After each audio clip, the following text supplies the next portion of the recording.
আসসালামু আলাইকুম সবাইকে। দুটো বাক্য দেখতে প্রায় একই, তবে মিনিংটা কমপ্লিটলি ডিফারেন্ট। চলুন দেখে নেই। আমাদের প্রথম বাক্যটি হলো I use to play football. এই বাক্যের অর্থটি হলো আমি আগে ফুটবল খেলতাম। এবার দ্বিতীয় বাক্যে আসি, I am use to waking up early. অর্থাৎ এই বাক্যের অর্থ হলো আমি সকালে উঠে অভ্যস্ত। এখন প্রশ্ন হচ্ছে পার্থক্যটা কোথায়? পার্থক্যটা হচ্ছে আমরা এক জায়গায় ইউজ টু ব্যবহার করছি, আরেক জায়গায় B verb plus use two ব্যবহার করছি। এখন কোনটা দিয়ে কি বোঝায়?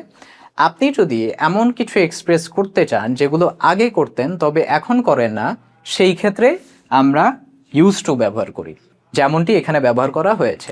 এরপরে আপনি কোনো কিছুর সাথে এখন অভ্যস্ত সেটা বলার জন্য আমরা ব্যবহার করি be verb plus use to. আশা করি এই ভিডিওটি অনেক উপকারে আসবে। দেখা হবে পরের কোনো ভিডিওতে। আসসালামু আলাইকুম সবাইকে।